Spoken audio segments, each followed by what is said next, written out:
Welcome to civil अब दोस्तों। आज हम चर्चा करने वाले हैं भारतीय संविधान के भाग के बारे में। ठीक है सॉरी। भारतीय संविधान विश्व का सबसे बड़ा लिखित संविधान है, ये सभी जानते हैं, हमने बचपन से पढ़ा अब तक। ठीक है। प्रारंभ में इस संविधान में 22 भाग थे, ये इंपॉर्टेंट है। क्या है? कितने भाग थे? 22 भाग थे। भाग का अर्थ होता है अध्याय, यानी कि भाग का अर्थ अध्याय से भी लगाया जा सकता है। प्रत्येक अध्याय अपने में कुछ अनुच्छेदों को धारण करता है। यदि भारतीय संविधान की बात करें तो प्रारंभ में मूल संविधान में 395 कितने अनुच्छेद थे? 395 अनुच्छेद थे मित्रों। और कितने भाग थे? 22 भाग थे, जो हमने ऊपर पढ़ा भी है। और अनुसूचियों की संख्या कितनी थी इसके अंदर? अनुसूचियां, शेड्यूल्स, ये थे 8। ठीक है। उसके बाद लेकिन वर्तमान में क्या हुआ? वर्तमान में संविधान में अनुच्छेदों की संख्या 448 तथा भाग हो चुके हैं भाई साहब, इसके 25 हो चुके हैं। इस प्रकार अनुसूचियां भी 8 से 12 हो चुकी हैं। पहले कितनी थी? ये रही अनुसूचियां 8 थी, अब कितनी 8 से 12 हो चुकी है। ठीक है। चलिए नेक्स्ट आ जाओ। अब देखते हैं संविधान क्या है, संविधान के बारे में देख लेते हैं। यह किसी देश का वैधानिक दस्तावेज होता है, जो किसी देश का सर्वोच्च कानून होता है, या यूं कह सकते हैं कि यह देश को चलाने के नियमों की सबसे बड़ी किताब है। Got it? यानी कि जो संविधान होता है वो एक ऐसी बुक होती है जिसमें आपको किस तरह से अपने आप को रखना है उस देश के अंदर। उसमें स्टेप बाय स्टेप प्रोटोकॉल्स दिए हुए कि भाई आप अब ये करोगे, आप ये करोगे, ये कर सकते हो, और ये आपके अधिकार हैं और ये आपके कर्तव्य भी हैं देश के लिए। ठीक है। ऐसा नहीं कि आपको बस कर्तव्य दिए हैं तो अधिकार भी है, और अधिकार दिए हैं तो कर्तव्य भी है। आपको दोनों का पालन करना पड़ेगा, तभी एक आप देश के अच्छे नागरिक कहलाते हैं। अगर ऐसा आप नहीं करते, इस किताब के अनुसार नहीं चलते हैं, तो आपको देशद्रोही भी करार दिया जा सकता है, आपकी नागरिकता भी छीनी जा सकती है संसद द्वारा। ठीक है। चलिए अब ये क्या, जिसमें यह इस किताब में यह तय किया जाता है। क्या तय किया जाता है भाई? ये तय किया जाता है कि देश जो है वो कैसे चलेगा, सरकार की शक्तियां क्या होंगी, और नागरिकों के अधिकार और कर्तव्य क्या होंगे, राज्य और केंद्र के बीच संबंध कैसे होंगे। ठीक है। यानी कि अब अगर एक को पकड़ के देखा जाए तो इसमें कहा कि देश कैसे चलेगा, मतलब कि कोई भी अपनी मनमानी ना कर सके। आपने इमरजेंसी का नाम तो सुना होगा, इंदिरा गांधी ने लगाई थी। ठीक है। तो उसके बाद एक कानून बनाए गए कि दोबारा से कोई पीएम इस तरह से ना कर सके, क्योंकि वो एक ऐसी प्रक्रिया थी जिसमें इंदिरा गांधी ने लगा दिया था कि वो निरंकुश शासन की ओर इंडिकेट कर रही थी कि कोई अंकुश नहीं है, कि सीधा कुछ भी कर सकते हो तुम। सरकार की शक्तियां क्या? नेक्स्ट सरकार की शक्तियां क्या? सरकार के पास कितनी पावर्स होंगी कि वो देश को किस तरीके से या नागरिक को किस तरह से डील कर सकती है, उसकी शक्तियां क्या होंगी, ये निर्धारित करता है कॉन्स्टिट्यूशन। नागरिकों के अधिकार और कर्तव्य क्या होंगे कि भाई हमारे पास अधिकार, जैसे कि इसका जो भाग 3 है कॉन्स्टिट्यूशन का, हमारे संविधान का, वो मौलिक अधिकार से संबंधित है। मौलिक अधिकार मतलब मूल अधिकार जो कि एक मनुष्य को जीने के लिए चाहिए। ठीक है। और उसी के साथ ही जो अगला भाग है 4 का क पार्ट 4A, उसमें दे रखे हैं कर्तव्य कि हमारे कर्तव्य क्या होंगे। ठीक है।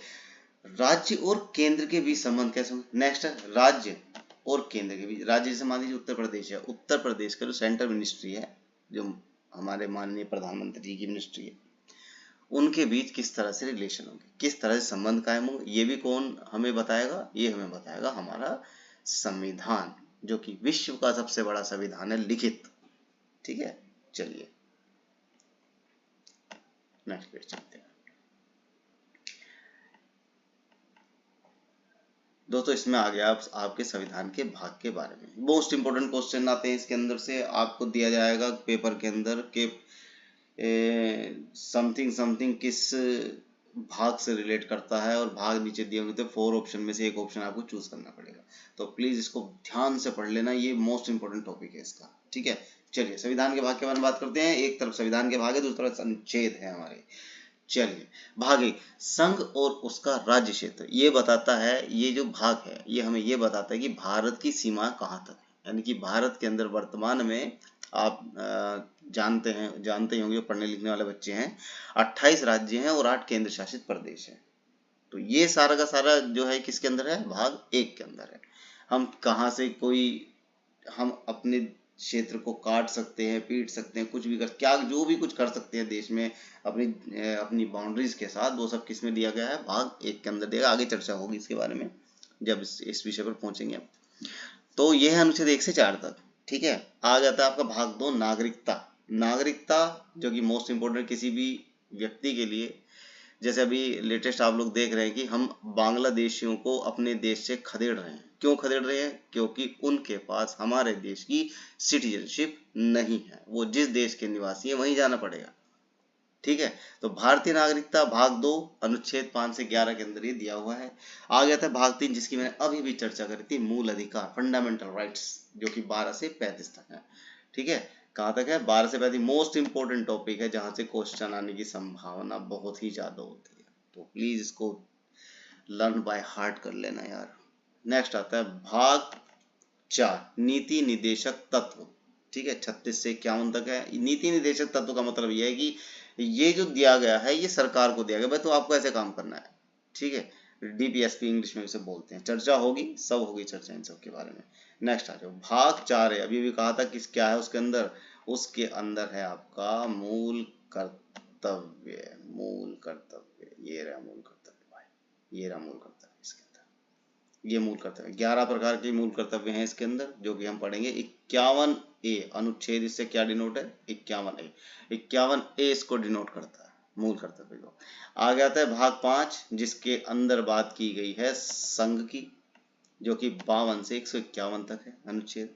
उसके बाद आता है आपका भाग 4 6, जो कि राज्य से संबंधित है। ये तो संघ हो गया, सेंटर मिनिस्ट्री, सेंटर के बारे में। यह है राज्य के बारे में। ठीक है, तो यह 152 से 237 तक है। उसके बाद है भाग 7, राज्य। इस राज्य का भाग बी आ जाता है, ये 238 से पहुंच जाता है इस अनुच्छेद में। उसके बाद भाग 8 आ गया। भाग 8 संघ राज्य क्षेत्र, यूटीज के बारे में। जैसे आपको पता दिल्ली भी एक यूटी है, चंडीगढ़ भी यूटी है, लद्दाख यूटी है, उसके बाद जम्मू कश्मीर यूटी है, पुडुचेरी यूटी है, और भी है हमारे पास 8 यूटीज हैं। तो उनके बारे में चर्चा होगी। यह 239 से लेकर 242 तक है। किस किस तरह से यूटीज बनती हैं, उनके अंदर किस तरह का प्रशासनिक ढांचा है, शासन किस तरह होता है, प्रशासन किस तरह होता है, सब इसके अंदर हम पढ़ेंगे। नेक्स्ट आता है सबसे छोटी इकाई हमारे देश की, जो क्या कहलाती है, पंचायत। भाग है ये 9 के अंतर्गत है। भाग 9 है, पंचायत के बारे में है। और एक ही अनुच्छेद है जिसका विस्तार बहुत सारा है, जैसे 243 से 243 ओ तक। ठीक है, एक ही अनुच्छेद है, लेकिन इसका विस्तार इतना ज्यादा है कि ये थोड़ा सा प्रेशर बिल्ड करता है। ठीक है, चलिए नेक्स्ट आ जाओ, इसको एनालाइज कर लेते हैं ना। चलिए, अब बारी आती है भाग 9A की। हमने भाग 9 में पढ़ा था, क्या पंचायत पढ़ी थी, जो कि ग्रामीण क्षेत्र से रिलेटेड है। और अब हमारी बारी आती है 9A, जो कि नगर पालिका, जो शहरी क्षेत्र से संबंधित है। तो इसका अनुच्छेद भी क्या है भाई, इसका अनुच्छेद भी वही है, मैंने कहा था 243 में दिया हुआ है सब चीज। 243 पी से लेके 243 जेड जी तक है, वहां वो तक था ना, यहाँ पी आ गया, ओपी। उसके बाद सहकारी समितियां, भाई सहकारी समितियां जो कि 9 के बी पार्ट में है, वो है कहाँ तक है, 243 जेड एच से 243 जेड टी तक है। चलिए भाई नेक्स्ट चलते हैं। अब आता है भाग 10। भाग 10 है अनुसूचित जाति व अनुसूचित जनजाति क्षेत्र। अनुसूचित जाति और अनुसूचित जनजाति क्षेत्र के विषय में जानकारी देता है। कौन सा? भाग 10 देता है। तो ये कहाँ तक है भैया? 244 और 44A में कंप्लीट हो चुका है ये। नेक्स्ट आ जाओ भाग 11। भाग 11 में क्या है भाई? भाग 11 है संघ राज्य संबंध। संघ का राज्य से क्या संबंध है, संघ राज्य के आपस में किस किस तरह से संबंध होता है, वो सारा किस में है? भाग 11 में है, जो कि 245 से 263 तक है। चलिए नेक्स्ट आ गया था भाग 12। भाग 12 वित्त संपत्ति, यानी कि जितना भी आपका व्यापार होता है, धन माल, ये टैक्स पैक्स, ये सब चीज किसके अंदर आती है आपकी? भाग 12 में। सॉरी, व्यापार नीचे है 13 में, लेकिन यहाँ पर जो टैक्स, जो कि वित्त के संबंध, संपत्ति संबंधी जो भी चीज है वो यहाँ आएगी। और ये 264 है। अनुच्छेद 300A तक है। आप 300A को अच्छी तरह जान लोगे, क्योंकि जब आप वो पढ़ोगे हमारा मूल अधिकार 19 पढ़ोगे तो उसमें उस सॉरी 19 नहीं है वो, अरे वो कौन सा था, हाँ चलो 31, सॉरी 31, हाँ 31 पढ़ेंगे तो उसके अंदर हम 31 को वहां पे निरस्त करके 300A बना देगा, क्योंकि संपत्ति का अधिकार, तो वो पढ़ेंगे आगे, अच्छा लगेगा। ये बहुत इंपॉर्टेंट क्वेश्चन है, क्योंकि एसएससी हो गया, यूपीएससी हो गया, यूपीपीसीएस हो गया, किसी भी बोर्ड ने इस क्वेश्चन को तो छोड़ा ही नहीं कि भाई संपत्ति का अधिकार वहां से हटाकर कहाँ डाल दिया, मूल अधिकार से हटाकर, तो भाई वो डाल दिया 300A में। ठीक है, नेक्स्ट आ जाओ। भाग 13 वाणिज्य व्यापार, सॉरी व्यापार और वाणिज्य। यहाँ आपका बिजनेस के बारे में, भाई बिजनेसमैन के लिए बहुत इंपॉर्टेंट है इसको पढ़ना, जो कि 301 से लेके 307 तक इसमें वर्णन किया हुआ है। नेक्स्ट आ जाओ। आगे आता 13 हमारा हो चुका है, अब आता है भाग 14 संघ राज्य के अधीन सेवाएं। आगे भैया आपके आईएएस पीसीएस इसके अंदर सारे, ठीक है। तो कहाँ से शुरू होते हैं, 308 से लेके 323 तक, ये सब आईएएस पीसीएस जितने भी हैं सबके विषय में कहाँ जानकारी मिलेगी आपको, 308 से 323 में संघ और राज्य के अधीन सेवाएं। ठीक है, जो भी यूपीएससी वाला यूपीपीसीएस वाले से देख रहा हो तो उसे बता दीजिए कि भैया संघ राज्य के अधीन सेवाएं जो है 308 और 323 में। देखो भाई, अगर आप लोग इसको याद करते हो ना, तो अगर कहीं भी मान लीजिए आपको पूरी तरह क्वेश्चन नहीं आता, लेकिन आपको ये पता है कि किस भाग में कितने अनुच्छेद हैं, कहाँ से कहाँ तक, तो संभावना ये बनती है कि आप किसी भी क्वेश्चन को आसानी से ये पता कर सकते हो कि इसका राइट आंसर कौन होगा। बेशक आपको एक्यूरेसी नहीं पता हो, लेकिन फिर भी पता होगा। मान लीजिए कहीं पे क्वेश्चन आ गया संघ राज्य के अधीन सेवाएं बताइए, और उसमें लिखा हुआ 301, 303, 308 और 311, तो सॉरी 311 नहीं, कुछ और कर 325 कर देते, 325। तो आपको पता है क्योंकि आपने भाग पढ़े हुए, तो 308 से शुरू है, आप 308 को आसानी से लगा सकते हो कि भाई यही होगा, और कोई हो ही नहीं सकता, कुछ पता हो या नहीं पता हो ठोक दो। ठीक है, चलिए आगे आता है आपका भाग 14A, जिसमें आती है ट्रिब्यूनल्स, है ना, ट्रिब्यूनल्स आ जाएगा। ट्रिब्यूनल्स है 323A से और 323B तक, एक ही आर्टिकल उसमें खत्म कर दिया, ये भी पार्ट बना गया इसका। चलिए नेक्स्ट आगे आता है भाग 15 चुनाव, निर्वाचन आयोग भी कहते हैं भाई इसे, निर्वाचन आयोग, इलेक्शन कमीशन वो होता है। और ये भाई इस टाइम इलेक्शन कमीशन की लंका लगा रखी है, इसकी इलेक्शन कमीशन की, वो करिए से काम रहा है यार, करिए से काम रहा है, उसके गड़बड़ चल रही है भाई, कुछ तो है, वरना बिना बिना आग के धुआं नहीं उठता उस्ताद। चलिए, यह 324 से 329 है, कहाँ से 324 से 329 तक है, जिसके अंदर चुनाव कंप्लीट कर देते हैं। उसके बाद भाग हमारा यह आता है भाई भाग 16 विशेष उपबंध है, इसके अंदर 330 से 342 तक है। ठीक है, और भाग 17 मोस्ट इंपोर्टेंट भाषा आ जाती है 343 से 351 तक। ठीक है, हमारे जो भाषाएं हम आप कमेंट करके बताइएगा कितनी भाषाएं इस वक्त हमारे यहाँ अवेलेबल है भारत के अंदर। चलिए नेक्स्ट आया था हमारे पास क्या भाग 18 आपातकालीन उपबंध। आपात उपबंध कौन कौन से भाई, जो आपात ये होता है कि भैया 352 से लेकर 360 तक हैं, और ये वो उपबंध होते हैं कि जैसे अभी धरने प्रदर्शन चल रहे हैं, अगर वहीं पे हिंसा भड़क जाए तब ये और इस लेवल पे हो जाए कि राष्ट्रपति को लग जाए कि भाई अब तो कुछ और उपाय नहीं है, तो फिर आपात उपबंध लगा देगा, राष्ट्रपति शासन लगा देगा, और पैसे कम हुए तो वाणिज्य सॉरी वित्तीय आपात लगा देगा। बहुत सारे हैं इसके अंदर, जो टॉपिक चलेगा तो पूरा डिस्कस करेंगे इस विषय में।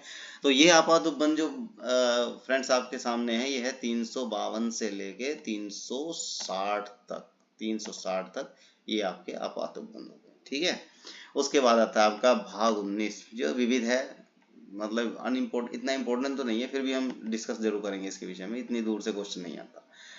इम्पोर्टेंट कौन सा आता है भाई, संविधान का संशोधन, मोस्ट इम्पोर्टेंट, मोस्ट इम्पोर्टेंट संविधान का संशोधन आर्टिकल 368 है, जिसे आप अनुच्छेद 4 से पढ़ना शुरू करेंगे, आपको जानकारी 4 में मिलेगी इसकी थोड़ी सी, उसके बाद आप इसे देखोगे तो ये संशोधन बहुत सारे हो गए भाई। इस टाइम वर्तमान में भारत में जो कॉन्स्टिट्यूशन है उसके 106 संशोधन हो चुके हैं ऑफिशियली। कितने संशोधन, 106, याद रखिएगा 106 संशोधन अभी तक हो चुके हैं। ठीक है, आ गया था आपका भाग 21 जो क्या कहता है अस्थायी संक्रमण कालीन और विशेष उपबंध, जो कि है 369 से 392 तक है। ओके, चलिए लास्ट आ गया आपका भाग 22 जो संक्षिप्त नाम प्रारंभ आदि इसके अंदर हैं, ज्यादा इंपॉर्टेंट नहीं है ये तो। 393 से 395 तक, और यहाँ पर आपका ये पूरा का पूरा कंप्लीट हो चुका है। भाई लोग, अगर ये वीडियो आपको पसंद आई हो तो लाइक शेयर सब्सक्राइब कर दीजिए। दुनिया को कर रहे हो यार, हम भी पढ़ाने निकले हैं, हमारा भी दे दीजिए साथ। Thank you and best of luck.